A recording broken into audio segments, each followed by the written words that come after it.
Buenas noches, estamos en Observatorio Cotidiano, una mirada desde las ciencias de la sustentabilidad. Y esta noche vamos a platicar con José del Val, director del Programa Universitario de Estudios de la Diversidad Cultural y la Interculturalidad, también con Elia Bendaño del mismo programa, y con Pablo Vicenteño, que es del Instituto de Investigaciones Filológicas. Y pues muchísimas gracias a los tres por estar esta noche aquí con nosotros. Y bueno, ¿de qué vamos a hablar? Pues de interculturalidad, precisamente, y en particular vamos a hablar de afrodescendencia en México. Pero bueno, primero, ¿qué quiere decir interculturalidad? ¿Por qué es necesario hablar de ella y por qué es necesario que la universidad tenga un programa que atiende este asunto? Bueno, la interculturalidad es, digamos, lo que sigue después del reconocimiento del carácter multicultural de una sociedad.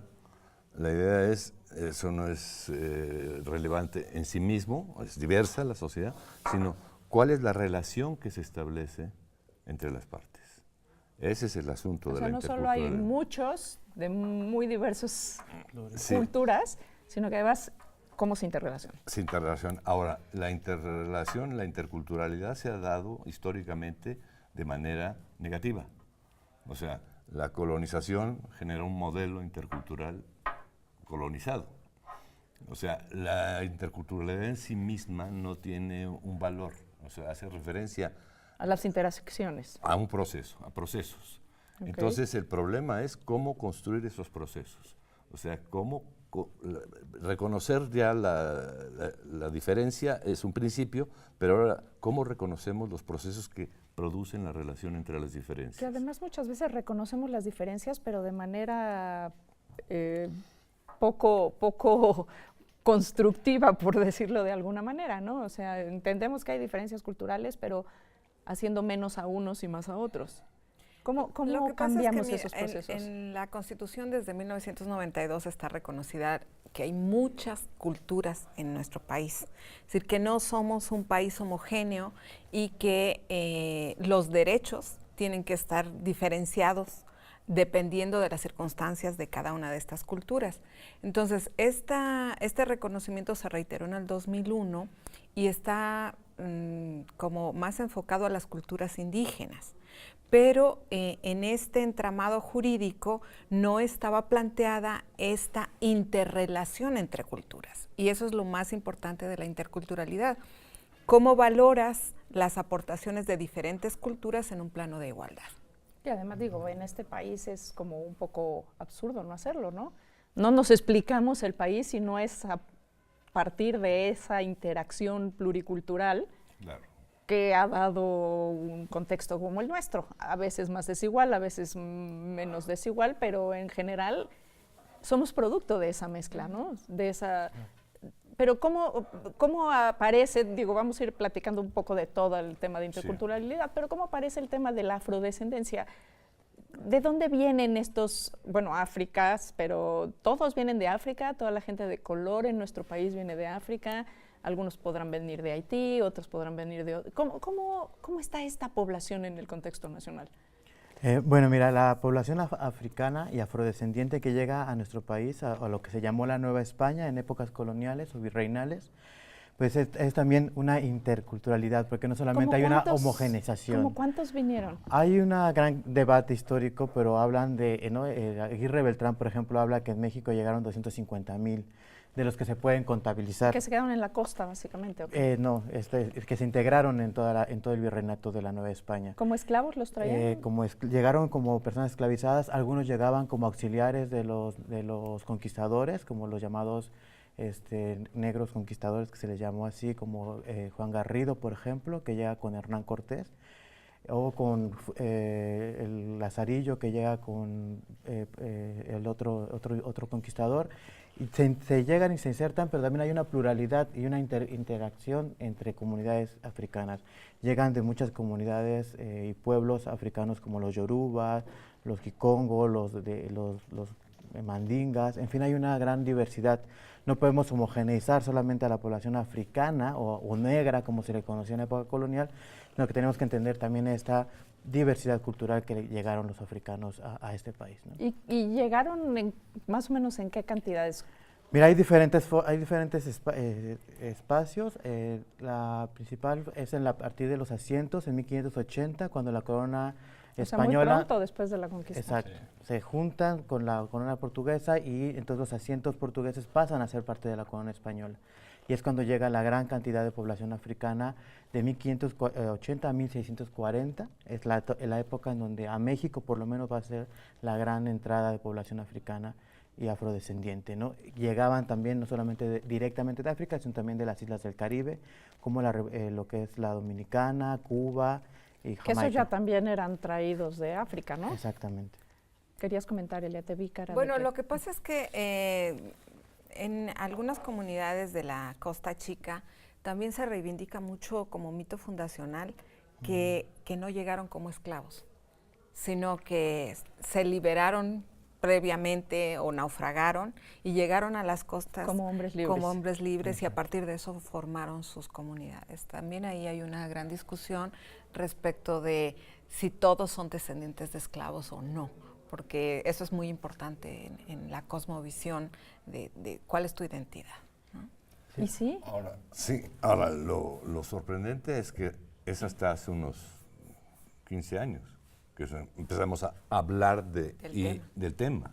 Y eso es lo que es sorprendente. Sí, porque sí, llegaron casi con los españoles y apenas ¿acaso surge? Entonces, la importancia es eso, y además... ¿Y por qué estuvo tanto tiempo? Estuvo excluido porque no interesaba en la construcción de la identidad del mexicano. Digamos, intenso y sistemático construcción de un solo mexicano, ¿no? La raza de bronce. Sí, el discurso del mestizaje, ¿no? ¿Me entiendes? Que reitera y se reitera y se reitera. Eso es lo que elude las diferencias, reconocer las diferencias, ¿no?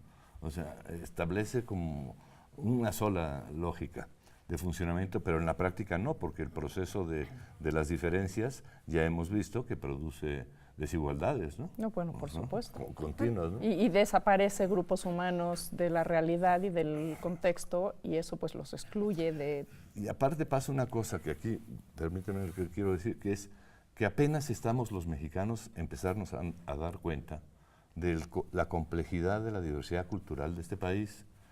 Primero pensamos, hay indígenas, ahora nos damos cuenta que hay negros, ¿no? Dices, bueno, pero los indígenas no son indígenas, son pueblos diversos. Claro. Con específicos, sí, no son solo un grupo con características, y eso pasa lo mismo con los pueblos negros también. El hecho de usar esas categorías homogeneizantes es producto todavía, diría yo, de una construcción colonial del conocimiento de la diversidad, ¿no? Entonces, sí, lo que no es como yo lo agrupo en categorías básicas para no hacerme bolas. Exactamente. Ahora, ¿no? Si nosotros reconocemos a los pueblos diversos de México, ¿qué pasa con los que viven en las ciudades? ¿Esos quiénes son? Híjole, no nos toques ese vals porque nos sentimos todos como que no pertenecemos, ¿no? No, estamos por encima de o en algún sitio. O en alguna forma no pertenecemos, ¿no? Pero el problema es ese bloqueo que nosotros tenemos de reconocer una especial diferencia que podemos tener en otras dimensiones, ¿no? Porque la identidad se da en múltiples dimensiones, ¿no? Todos tenemos un montón de dimensiones de identidad, la individual, la de grupo, la de barrio, la de escuela, la de amigos, en fin, la sexual, la política, mil identidades, ¿no? Y es una red de identidades la que nos construimos. Nosotros no hemos podido construir una red de identidad en el espacio de la diferencia. Ese es un poco lo que nos plantean los pueblos indígenas reiteradamente el problema, y que lo plantean los negros, que es que si no reconocemos la diferencia nosotros, ¿cómo vamos a darles a ellos derechos para la diferencia? Claro, si no existes, ¿cómo te reconozco tus derechos? Pero es que hay otra cuestión también que es muy importante que hablemos sobre el tema, es el racismo y la discriminación. Es decir, hace 15 años apenas estamos hablando del tema porque cuando a nosotros nos preguntan, ¿discriminas? No, yo no. Pero hay una gran cantidad de discriminación institucionalizada. El hecho de que una persona, por su identidad física, por su forma, su fenotipo o su forma de vestir, es detenida en los retenes migratorios, es limitada en su acceso a servicios. Específicamente la UNAM hizo una encuesta, la encuesta nacional de indígenas, y ahí se señaló claramente por más del 86% de las personas diciendo que el color de piel influye en la manera de tener una relación, ¿no? Es de la serie Los Mexicanos vistos Sí, por sí mismos, sí. ¿no? Es muy importante esto porque independientemente de que es una encuesta con todo un sustrato de información, de metodología y de conocimiento para abordar el tema. No en el mismo sentido, aunque pueden ser más o menos los números, la última encuesta de movilidad que sacó el INEGI, en donde midieron a las personas por el tono de su piel. Esto es absolutamente arbitrario. No, pues un No. pantene que pusieron Sí, ahí. hicieron un pantene de colores. colores, del Entonces, negro ha al- sido muy criticado porque INEGI hizo eso. INEGI. porque el mecanismo Este INEGI último. sí acaba de salir. Sí, el que está ahora, todo el mundo está rezongando Sí, de que que- no midió que- esto, que midió mal aquello. No, que... y además la dirección del INEGI actual y la subdirección que metieron a fuerzas de personajes que no tenían, digamos, que estar ahí. que estar ahí porque no tenían las atribuciones y el conocimiento Sí, entonces y la formación. el resultado es ese, ¿no? Que nos mete en una dinámica de discutir el tema, pero no de cambiar la cultura de discriminación y racismo por una cultura de igualdad, ¿no? Entonces, el problema que tenemos de la falta de visibilidad de los pueblos negros está mucho en que todos queremos ser civilmente homogéneos, pero no tratamos a la gente como iguales en los espacios específicos. Y por eso creo que es sumamente importante que se visibilice a los pueblos a partir del reconocimiento constitucional. ¿Y cómo están viendo, cómo se debería traducir ese reconocimiento constitucional o institucional? O sea, ¿en qué se debe expresar? Primero, nada más para llegar al punto. Nosotros, el programa llegó al tema por demanda de las organizaciones negras ya que existían en México, que habían O sea, ido se volvieron ustedes un punto visible al cual se podía acudir a decir, oigan, aquí estamos. Es que así opera el programa, ¿no? O sea, nosotros vamos sobre la demanda social, sobre eso construimos proyectos, no tenemos proyectos nosotros, sino, en fin. Entonces llegaron y dijeron, ¿qué hacemos? Le hemos pedido al INEGI, y en INEGI la respuesta formal, oficial fue, en México no hay negros, punto. La CONAPRED le volvió a plantear al INEGI, oye, no sé qué, y el INEGI dio pretextos, efectivamente. Entonces entramos nosotros ya. Y a eso vamos a regresar. No me lo van a creer, ya se nos fue la primera mitad del programa, pero regresamos enseguida para ver qué hizo INEGI y cómo lo resolvió, ¿o no? Ahora mismo volvemos.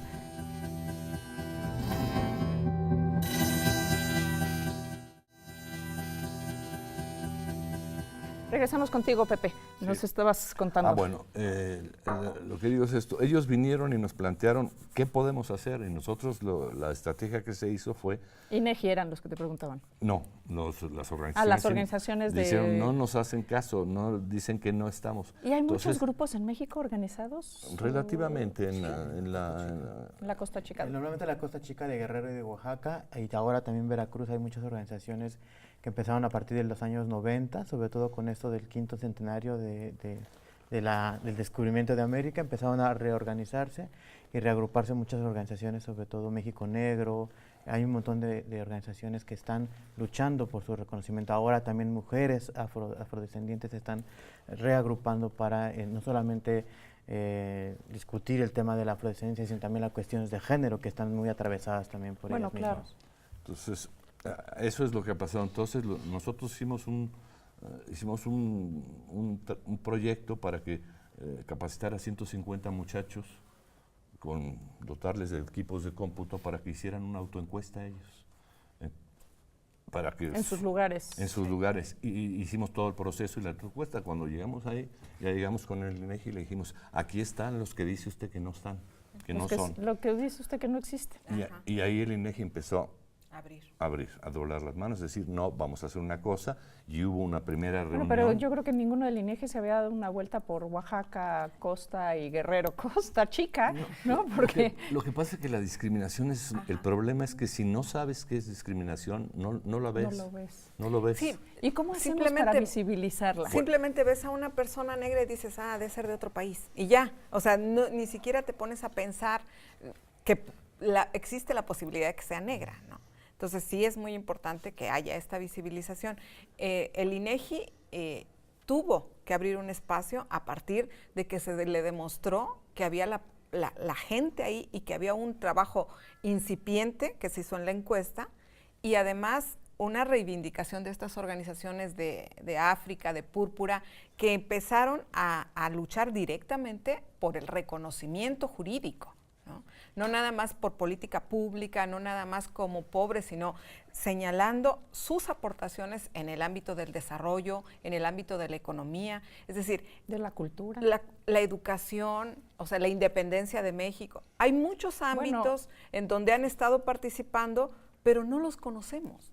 Allende, ¿no? Se dice que era... Sí. Allende, Morelos, Guerrero. Guerrero es quizás Morelos, el más identificado. Dice, no, pero sí, pero es que por eso, si no los ves, entonces ahorita lo que está en todas partes son estas campañas de evidenciar este fenómeno. Yo les preguntaba a las chicas de becas, ¿cómo sienten el racismo? ¿Cómo es que se da la discriminación? Dice, bueno, no nos insultan, no nos señalan así, pero simplemente cada vez que hacen una reunión no nos invitan. Cada vez que no sé. Y entonces es una sociedad que va excluyendo, sin señalar, sin insultar, va excluyendo grupos, ¿no? Todo el tiempo. Que esto tiene que ver con lo que comentábamos en la pausa del video O sea, ¿por qué un niño marca o señala a un juguete más oscuro que otro como el malo, como el peligroso? Porque eso es lo que está aprendiendo en su hogar. Exacto. Pero lo más dramático es que el niño se parece más al juguete más oscuro que al juguete blanco. Sí. Entonces, eso es muy dramático en este país, ¿no? Porque desde el hogar hay una información silenciosa, luego muy obvia en toda la televisión, en toda todos los anuncios, todos los comerciales, todas las películas, ¿no? Los personajes importantes. Bueno, salvo a lo mejor en la época del siglo dorado mexicano, en donde de pronto se nos colaban los indígenas, ¿no? Pero mira, o la de Ojitos Negros, aquella película. Sí, pero hay una lógica, por ejemplo. Angelitos Negros. Hay una lógica social en las estructuras familiares que con la lógica siempre las madres están preocupadas de que su hija o su hijo se case con alguien más güerito. Pero ha sido una lógica en el punto, ¿no? ¿Y qué significa eso? Pues que hay una cultura de discriminación metida en la gente. ¿Cómo entrar es que hay una cuestión muy importante. Generalmente hablamos del tema y se asocia al tono de piel. Y jurídicamente tenemos que cambiar ese mecanismo, ¿no? El artículo 2 y antes el convenio 169 de la Organización Internacional del Trabajo ya nos dan la pauta. Una persona tiene derecho a la diferencia cultural a partir de su autoascripción, a partir de decir cómo se identifica a sí misma, ¿no? A partir de señalar, yo soy mije, yo soy mixteco, yo soy negro. Es decir, no tiene que ver directamente cómo me ves tú, cómo tú decides que soy con este pantone del que hablábamos del INEGI, sino cómo yo me asumo y con esa identidad solicito, exijo mi participación en la estructura del Estado. ¿Y ahí qué hay que hacer para que el Estado precisamente abra esos canales y esas compuertas? Porque empezamos porque los reconozcan, los cuenten, sí, ¿no? Yo creo que una parte muy importante es la revalorización, ¿no? Exacto, hay una parte de reconstruir también los procesos históricos, de que en los libros de texto, ¿no? Que la SEP incluya dentro de la historia de México a esta población africana y afrodescendiente que no está. Uno revisa los textos de la primaria, de la secundaria y no están inscritos. Es uno de los principales retos. Hay que visibilizarlos en la historia para que así los jóvenes, las nuevas generaciones tengan ese conocimiento, claro, esa información. Y también hacer campañas, sobre todo, no solamente como las que hace el CONAPRED, sino campañas mucho más fuertes, en la que la población afrodescendiente no solo está en las costas, ¿no?, sino está en todo el país, que es algo muy importante. En las políticas eugenésicas del siglo XIX, ¿no?, se emprendieron estas ideas de decir, ¿no?, nosotros somos los blancos, los negros están en las costas, y los fuimos ahí invisibilizando y aislando, sino que hay que entender que la población africana y afrodescendiente está en todos los estados. En Morelos, por ejemplo, en los ingenios de azúcar estuvieron trabajando, insertos en la economía, insertos en todo el sistema de castas. Bueno, ya ha habido oleadas, ¿no?, más jóvenes, ¿no? Bueno, más recientes, como las que migraron de, por ejemplo, Haití y otros lugares en guerras, sí, mira, ahorita, por ahí por de ejemplo, los mediados del siglo pasado, ¿no? Ahorita estoy trabajando como asesora en la Suprema Corte de Justicia de la Nación, y una de los próximos estudios que vamos a sacar es un estudio respecto de el derecho consuetudinario de los pueblos negros de la costa. La licenciada Juliana Acevedo está trabajando este tema a petición y en conjunción con el programa, porque es muy importante que identifiquemos lo actual, cuáles son los aportes actuales de las comunidades negras, cómo mucho del conocimiento tradicional que tienen, medicina, organización, mecanismos de participación, son parte de la identidad mexicana. Claro. No solo la música, no solo el folclore, sino muchos conocimientos de fondo también fueron aportados. Que además no están identificados así, o sea, simplemente están ya en ese... Son conocimiento general. No forman parte de esta y no se tiene ni idea de que provienen de este tipo de poblaciones, ¿no? Sí. Sí, por ejemplo, hay cosas que yo con los estudiantes lo veo mucho, les digo, todo aquel que tenga un poco de pelo chino tiene un pariente africano. Y todo el mundo pone cara así como... Sí. Sí, porque los mexicanos no tenían... Es un fenotipo que entró con los negros africanos a América, a nosotros. Y también a Europa, porque también nos llegó de... Ajá. ¿No? Entonces, dices, es conocer, comprender, ese es el punto. ¿Y cómo derribar estas barreras tan brutales que hemos ido generando como humanidad para distanciarnos o diferenciarnos a partir de rasgos fisionómicos y generar estas invisibilizaciones, ¿no? O sea, sí, para mí ni existes como grupo. Hay diversos mecanismos de acciones afirmativas que, por ejemplo, ahorita ya están permeando en el esquema electoral. Es muy evidente la paridad de género, pero tenemos que lograr llegar a lo que es la igualdad sustantiva. Es decir, en la Suprema Corte han habido ya diversas jurisprudencias en relación a que la igualdad formal no es real igualdad. No, eso es nomás tratar de emparejar un poquito. Sí, es una aplicación uniforme de la ley que está hecha a sujetos que son diferentes. Entonces, llegar a la igualdad sustantiva implica remover obstáculos o cualquier impedimento que hace que una persona no pueda vivir su vida de manera igual a cualquier otra persona. Independientemente de su origen, color, de ingreso. Su contexto, ¿no?, cultural debe considerarse para ver cuáles son los mecanismos que tienen que implementarse para que estos obstáculos no les impidan gozar de sus derechos. Ahora, yo creo que el aparato educativo, o sea, nuestro sistema educativo, los libros de texto, es que si no empezamos por ahí, pues es que desde ahí se ya están todo generando modelos claro, de educación donde no aparecen los negros en México a estas alturas del siglo. Digo, del siglo XXI. Entonces, ¿para qué? Es lo que ellos se quieren es participar en la construcción de la nación, ¿no? Es lo mismo que dicen los zapatistas. Pues son tan mexicanos como cualquiera de nosotros en esta mesa o de cualquiera que nos está viendo por la televisión. Exactamente, ¿no? En ese sentido. Entonces, por eso sí es esencial, ¿no?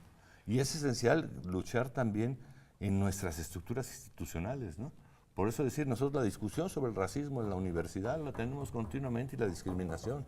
O sea, es un tema específico, es un tema porque afecta a los muchachos y nos afecta a todos, ¿no? O sea, en el fondo estamos todos en una lógica que el problema es que la organización de la sociedad está determinada por características de discriminación y racismo en su funcionamiento general, ¿no? Bueno, yo creo que desgraciadamente el racismo es construcción del capitalismo también, ¿no? Sí, bueno. Entonces, También tenemos todo un mandato, modelo de desarrollo, pero que también está en crisis. Pero también tenemos un mandato internacional, es decir, estamos en el Decenio Internacional de la Población Afrodescendiente. Nosotros tenemos algunas diferencias con el término afrodescendiente y negro en virtud de la autoascripción de las personas. Si las personas se identifican con el término negro en México, creo que lo podemos usar sin mayor problema. No necesariamente tiene una connotación racista. Para los pueblos es una cuestión de identidad. ¿no? La autoascripción. Entonces, pero tenemos estos 10 años que es el mandato institucional. Todos los poderes en México tienen que trabajar con el tema y tienen que rendir informes periódicos sobre cuáles son los avances que han hecho en el tema. ¿Y cuántos años llevamos del decenio? 2. apenas. Apenas. Empezando. Sí, porque te iba a decir, no se ha visto mucho, Bueno, pero es que apenas estamos lo que empezando. tenemos es la última encuesta de la población, aparecen 1.480.000 Sí, y tantos mil. 1.381.853 personas, según la última encuesta intercensal de 2015. De 2015. Es decir, el 1.2% de la población en México Se reconoce como negra. Híjole, bueno, pues... Es más grande que muchos pueblos indígenas. Y sí, en y tamaño. sí. Bueno, usted ya lo sabe, se nos acabó el tiempo, pero yo creo que tenemos material para otra mesa. Dejamos mucho en el tintero, sobre todo de lo que debería de venir, Sí, de lo que está por implica. venir en este Exactamente. tema. Bueno, pues Pepe, Elia, Pablo, muchísimas gracias a los tres por habernos acompañado esta noche aquí en Observatorio Cotidiano, una mirada desde las ciencias de la sustentabilidad. Gracias a todos los compañeros de TV UNAM que hacen posible este programa. Hasta la próxima.